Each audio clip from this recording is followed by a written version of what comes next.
Eles eram personalidades completamente opostas, realmente. O Oswald, ele era de uma extroversão incontida. O Oswald era assim, ele transbordava, realmente, em todos os sentidos. Ele, sabe, estava sempre expandido e transbordando e borbulhando. O Mário era muito mais tímido, muito mais quieto, muito mais introvertido. Mas eu penso, eu não acho, eu penso, na minha cabeça, a amizade deles deveu-se muito a esse veio de alta cultura de ambos. Eles eram muito estudiosos, conheciam muito. Então, imagino que deviam desenvolver conversas incríveis sobre literatura, sobre arte, sobre política. Política não tanto, mas sobre, enfim, o universo artístico e cultural, e se encontraram nas ideias. A relação deles foi tão intensa, de amor, admiração e de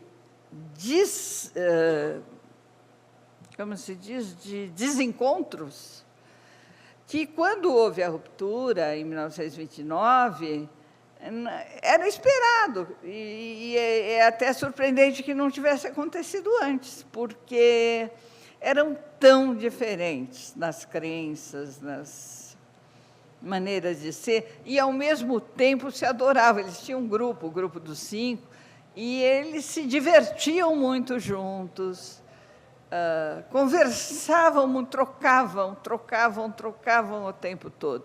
E tinham uma admiração um pelo outro enorme, enorme.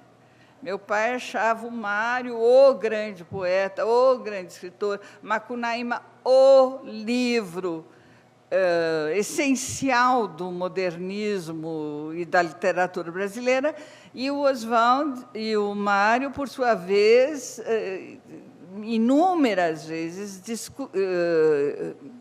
descreveu, falou da grande admiração e do grande amor que ele tinha pelo Oswald. Então,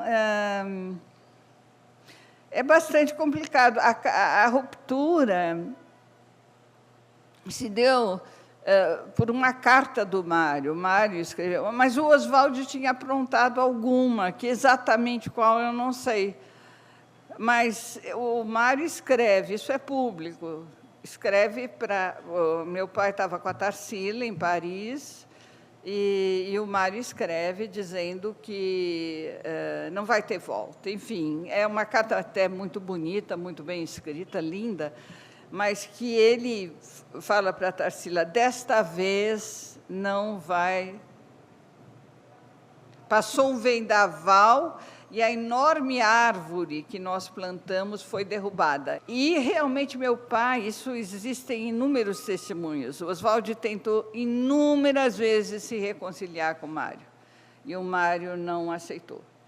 E eles estavam voltando de Araxá de trem, e a mamãe disse que o Oswald leu no jornal que o Mário tinha morrido e chorou assim convulsivamente, e durante muito tempo a morte do Mário, ficou num luto muito grande e muito desesperado por não ter refeito conseguido refazer essa amizade do lado dele.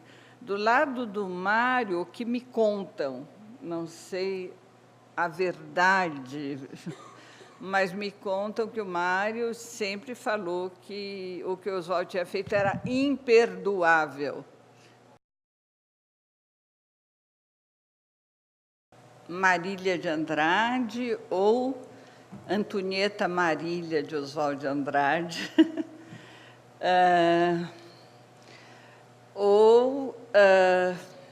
como eu fui chamada recentemente, numa viagem de estudos na Itália, Antonieta de Oswald, que era muito engraçado, porque na Itália eles usam o primeiro sobrenome. Ele morreu, eu tinha 9 anos de idade, então, mas foram 9 anos muito intensos, muito, muito intensos, porque uma vez, muito jovem, eu falei assim, meu pai nunca trabalhou. Porque, assim, as minhas amigas, sabe, o pai era assim, corretor de seguros, ou vendia Chevrolet, ou enfim, tinha uma profissão qualquer, ou era médico, ou era dentista. E o meu pai, ele ficava na biblioteca escrevendo. Não saía assim de terno, gravata todo dia, ia, voltava, como todo mundo que eu achava que fazia, sei lá, era assim. Então, era um pai que existia para mim 24 horas, não era um pai que saía para trabalhar, voltava, etc. Era um pai que me cuidava e que me levou para a primeira aula de balé, quando eu tinha 4 anos, porque eu dançava em casa, né? Como 99,9% das crianças fazem. Todas. Mas ele achou que eu tinha um especial talento para a dança e que eu ia dançar como Isadora, imagine. Vejam bem, não me importava muito ser filha do Oswald de Andrade, porque o Oswald de Andrade, quando eu tinha 16 anos, não era reconhecido. Isso é importante, assim, na minha biografia, que se saiba que ser filha do Oswald de Andrade só começou aos 40 anos, porque até os 40... Eu era filha do Oswald de Andrade, porque eu tinha esse nome, Antonieta Maria de Oswald de Andrade, porque eu sabia que meu pai tinha sido um grande escritor, segundo a minha mãe e alguns amigos próximos, mas o resto ignorava Oswald de Andrade. Ninguém sabia quem era Oswald de Andrade.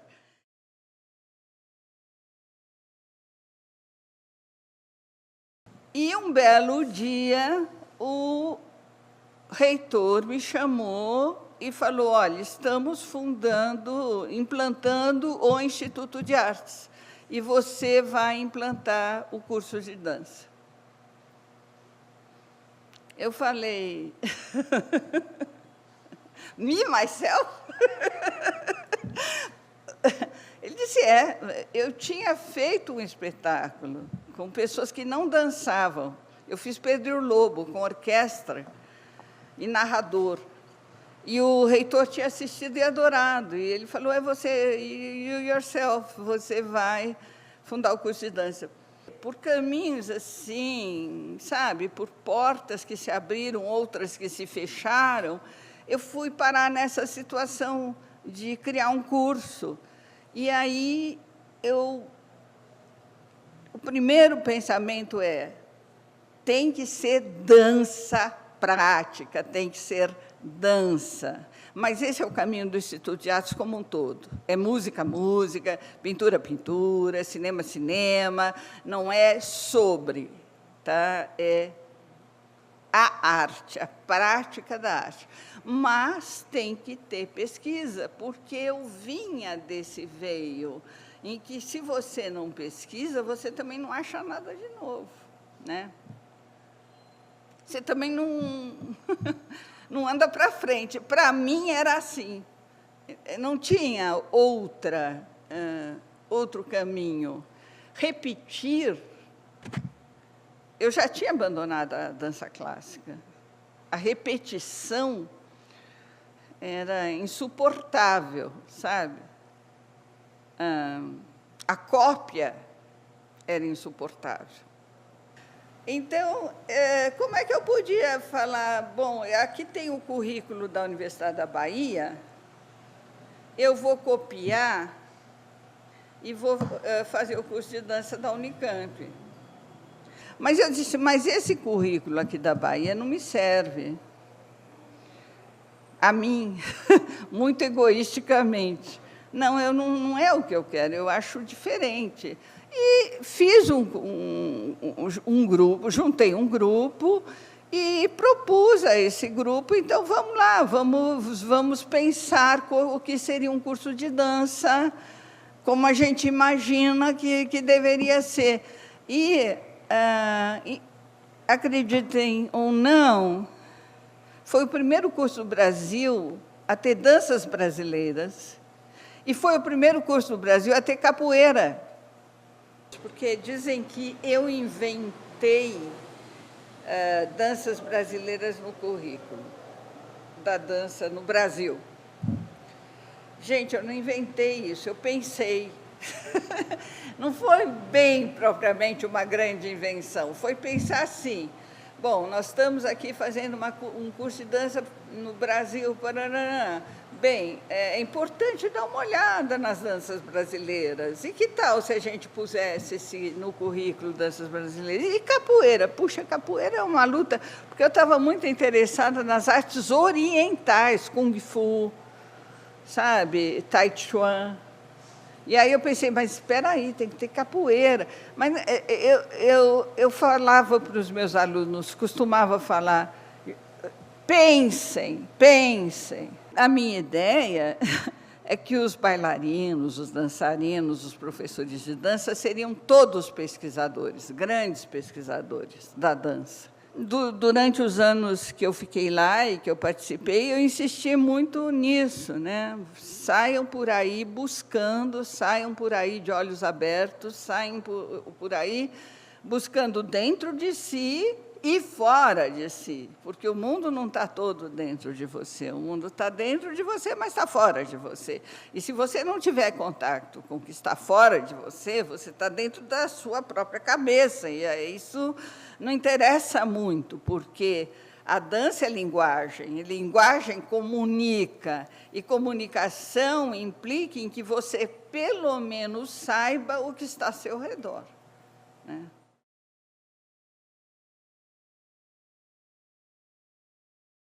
Isadora aparece na vida do meu pai, porque sabe que o Mário aparece porque o Oswaldo era jornalista. Ele era jornalista do Jornal do Comércio, tá? Então ele vai assistir esse evento, encontra o Mário de Andrade. A mesma coisa Isadora Duncan. Ele recebia os artistas franceses, europeus, porque ele tinha um francês fluente. E foi assim que a Isadora o convidou para ir no quarto dela do hotel, porque a Isadora gostava muito de moços bonitos e ricos. No caso, meu pai era bonito, rico e culto, o que perfeito para uma semana em São Paulo. Ela escolhia muito bem. E meu pai foi entrevistá-la, ela, opa, esse aí já pode tomar uma champanhe comigo hoje à noite. E parece, eu não sei, eu preciso, não sei se, não tem esse registro. Oswaldo tinha um Cadillac verde, conversível, vocês podem imaginar, em 1916, o que era. Então, esse Cadillac verde, ele diz que andou muito por São Paulo com a Isadora, nessa semana. Possivelmente nesse Cadillac verde, porque o Mário cita Oswaldo. Ele diz assim, Oswaldo no seu Cadillac verde, não sei o que. Tá. Num poema, o Mário cita Oswaldo no seu Cadillac verde. E, então, talvez ele tivesse mesmo esse Cadillac verde e a Isadora tivesse encantado. Ela adorava carros e jovens. Ela morreu assim. Ela morreu por causa de um jovem belo dono de uma Bugatti. O meu encontro com a Isadora também foi a convite para escrever um livro, um livro pequeno, uma biografia pequena da Isadora, e eu, coincidentemente, estava indo para Nova York numa bolsa de estudos, não tinha tema de pesquisa, e soube que os arquivos dela estavam lá. E aí eu não sabia, sabe o que é saber zero de Isadora? Eu sabia zero de Isadora. Eu sabia que era uma bailarina, que pés descalços, que tinha morrido enforcada pelo Echarp, que tinha perdido os filhos no Rio Sena, e mais nada. E que foi a mãe da dança moderna. Ela foi a mãe da dança moderna. Tirou sapatilhas, dançava com véus. Aí eu disse, bom, deixa eu conhecer um pouco essa mulher. E eu até comentei com a Juliane, com a Andréia, que a minha supervisora botou a mão na cabeça. E falou, não, Isadora não, Isadora não. Eu disse, mas por quê? Algum problema estudar Isadora Duncan? Eu disse, sim, ela nunca mais vai te abandonar. Você vai passar o resto da vida estudando Isadora. O que, de fato, aconteceu. Mas eu falei, imagine, bobagem, eu só vim ver aqui umas coisas. Rapidinho, uma pesquisa superficial. Que, imagine, até hoje, a Isadora não me larga. Eu dancei as danças de Isadora. Eu procurei captar o que ela tinha dentro dela, e como bailarina e como artista, para tentar transmitir ao público o que seria a ideia de dança de Isadora Duncan. Mas isso é uma viagem pessoal. Eu não dei cursos de Isadora Duncan. Eu dei cursos de improvisação, de coreografia, composição coreográfica, criação de dança-teatro. E a minha viagem como coreógrafa é completamente outra coisa, embora vocês vão ver um pedacinho de um espetáculo meu, e a Isadora aparece nele. Mas é porque as pessoas dizem, você tinha que pôr uma Isadora aí no meio dos africanos, né? E eu queria contar para vocês, meu apelido é Isadora no Xingu. E eu acho que é muito pertinente. Eu me sinto uma Isadora no Xingu. Pois tem duas vertentes aí. Uma vertente histórica. A vertente histórica, aí você pesquisa e não acaba de pesquisar, porque são 800 mil livros, artigos e desenhos e etc., desenhos e depoimentos, etc., sobre a Isadora. Então, esse lado, vamos dizer, é o mais fácil de conhecer e de se aprofundar. Mas eu conheci, pessoalmente, uma das filhas de Isadora. Vocês sabem, ela adotou 6 meninas.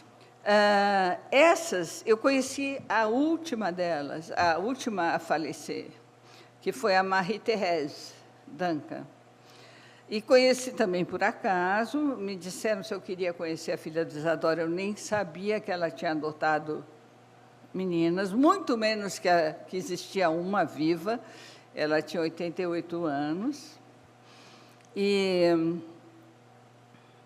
aí me levaram para tomar chá. Eu fui tomar chá com a Maria Teresa e a Jean Bresciani. A Jean Bresciani era um pouco afilhada da Maria Teresa. Aí a Maria Teresa falou assim, você quer me ver dançar? Eu falei, eu teria muito prazer. E aí ela falou, mas eu preciso saber se você pode me ver dançar. Eu disse, Ela disse, fica de pé, levanta os 2 braços. Tudo bem, levantei os 2 braços. Ela disse, não, pode baixar. Ela disse, imagine um céu cheio de passarinhos. Agora levanta o braço. Aí eu fechei os olhos, imaginei o céu com passarinhos e levantei os 2 braços. Aí ela tinha dificuldade de enxergar também. Ela chegou bem perto, de cima a baixo. Assim. Ela disse assim, você pode me ver dançar. Bom, eu realmente, gente, esse momento foi um momento dos mais importantes de toda a minha vida. Eu fui lá no YMCA, onde ela tinha um estúdio, e eu pensava, gente, não é possível, vai ser um fracasso, e eu vou mostrar no meu rosto o que eu estou achando dessa mulher dançando, né? Chegamos lá, ela estava seminua, praticamente nua. Então, vocês fazem a imagem de uma mulher de 88 anos, muito doente, magra, magra, magra, magra, branca, branca, branca, branca, e seminua, com uma túnica. E ela estava tentando dançar uma música de Gluck. E ela fazia movimentos, estava muito desesperada e também não escutava. Aí a Jean, que era muito carinhosa com ela, chegou para ela e disse assim: Marie-Thérèse, dança a marcha fúnebre, porque a marcha fúnebre você sabe de cor, você não precisa ouvir. Aí ela concordou. Ela pegou um pano de veludo preto, que tinha uns 3,5 metros, 4, e ela fez assim, se enrolou, e ela me olhou. E a hora que ela me olhou, eu pensei, é a morte. É a morte. Aí ela dançou a marcha fúnebre, e quando ela terminou, ela se desfez desse veludo, jogou no chão e saiu pela porta, e eu pensei, a alma dela se foi.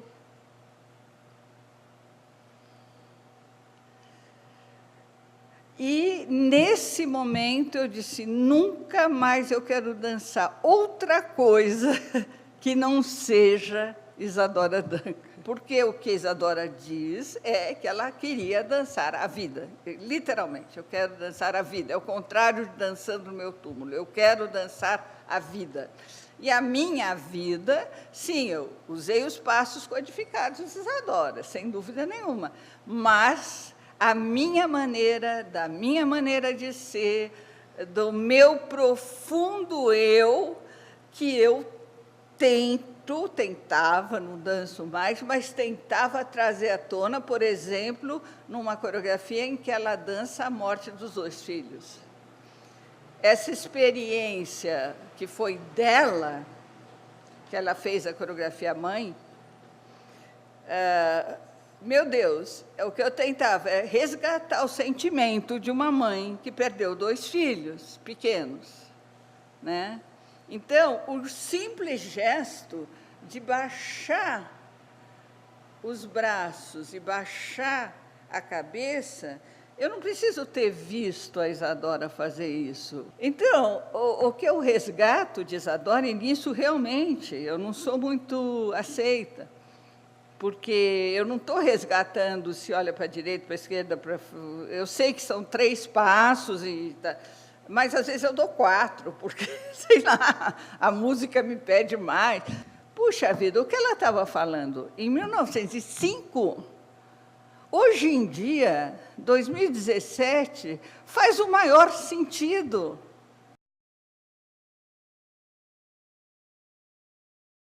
Eu fui criada no camarim desde, sei lá, 4 anos de idade, no camarim, com bailarinos e bailarinas que não tinham futuro nenhum profissional, 0 futuro profissional. Quer dizer, a não ser que você fosse pelo caminho sei lá, do Faustão. Outro dia, minha empregada perguntou, minha faxineira, que eu amo, ela perguntou, mas se a senhora faz tanta coisa em dança, é tão reconhecida, por que o Faustão nunca chamou a senhora?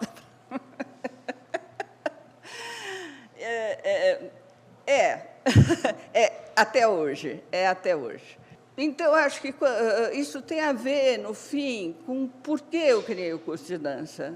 Porque eu vivi isso, assim, na pele, sabe? Não tinha o que fazer. Dançar era uma coisa menor, era uma coisa até desprezível. Eu até fui deixando, aos poucos, de dançar, porque eu casei também, nessa época, com 18 anos, 19 anos, e eu estava muito envolvida com a faculdade. E, dentro da faculdade, na linha da USP, 64, 68, e acho que até hoje, a pesquisa era muito valorizada. Quando eu estava nessa fase assim, de ter largado a dança, e me voltado para o caminho da pesquisa e do ensino em psicologia, eu me embrenhei pela questão da metodologia de pesquisa. E eu me embrenhei por esse caminho mesmo, acabei fazendo um PhD em Nova York, mas isso porque o marido foi. Gozado, a minha vida, a minha biografia é assim, bom, as circunstâncias mudaram, então agora, como é que você se ajeita nisso para fazer alguma coisa que você goste e queira? E eu realmente me envolvi muito com psicologia social, voltei para o Brasil já com filhas, e empregada numa fundação de pesquisa educacional, e achei que era por aí, pronto, a minha vida está feita. Só que não. Que aí eu voltei a dançar e, claro, voltei para as minhas raízes, que era o balé estágio. Só que eu não podia, eu fazia aula com a companhia, trabalhava com a companhia, mas não podia acompanhar a companhia nas viagens. Então, era meia boca, sabe? Tipo, eu estava lá, mas não acompanhava tudo. Por causa das crianças. Como é que eu ia deixar um bebezinho, no caso a Cristiana, entendeu? Não rolava sair por 2 meses em viagem de... Quer dizer, para mim ficou muito difícil. E porque eu tinha um emprego que me sustentava. Bom, mas, enfim, nesse momento que eu estava entre o feminismo, a educação, todas essas questões, também os irmãos Vilas Boas estavam falando dos índios do Xingu. Eu acho importante vocês terem a noção das circunstâncias. Foi num congresso em Brasília que eu assisti os Vilas Boas contando a expedição pelo Xingu, os dois, em pessoa, pessoalmente. E o auditório cheio, no meio da ditadura, a gente ovacionando, experiências fantásticas. E aí eu estava deitada num gramado com as minhas colegas pesquisadoras, e cada uma estava falando o que desejava para si, e eu me lembro que eu falei, eu quero dançar para os índios do Xingu. Eu juro, é verdade isso. Eu falei, eu quero dançar para os índios do Xingu. E eu acho que passou um anjo e disse amém, naquele exato momento, porque eu acabei dançando para os índios do Xingu. Uma longa história, que aí o Décio e a Márica resolveram montar Quarupi, me chamaram para a pesquisa sobre os índios, aí me chamaram para dançar, eu estreiei Quarupi com eles, fomos para o Rio com Quarupi, e lá pelas tantas a Márica disse, nós estamos indo para o Xingu, é uma viagem curta, de 1 semana, e nós vamos dançar, não dançamos Quarupi, dançamos uma outra dança, uma outra coreografia, mas nós vamos ver os índios do Xingu dançar. Ha! E o Egberto Gismonte, ao vivo e a cores, com a lua cheia. Gente, aí, essa ida para o Xingu é um marco de, como se diz, ruptura, total ruptura. Eu tive essa experiência dos índios, e eu voltei, eu sabia que nunca mais, para mim, a dança seria a mesma coisa, que nunca mais, para mim, o espetáculo, o ritual, seria a mesma coisa. Porque eu tinha entendido algo de uma profundidade tão imensa, que era mergulhar naquele rio com aqueles índios. Quer dizer, não foi só dançar para os índios do Xingu, mas foi ver os índios dançarem e conviver com as tribos. A gente podia passear pelos acampamentos e muitos não falavam português. e ver aquela vida dos índios em natura. Dessa feita, o balé clássico deixou de fazer sentido para mim. Eu acho que é difícil fazer a transição entre tudo que eu estou falando e o que ocorreu na minha carreira como coreógrafa e dançarina, e na própria criação do curso de dança, porque, vejam bem, Isadora e capoeira não estão diretamente relacionados.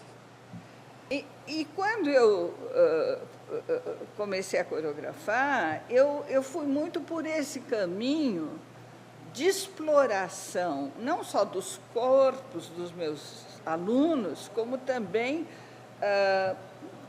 da vivência cultural deles. O corpo dançante do pernambucano é muito diferente do corpo dançante do paulista. Então, ao fazer as primeiras improvisações com eles, eu percebi que eu tinha que seguir outro caminho.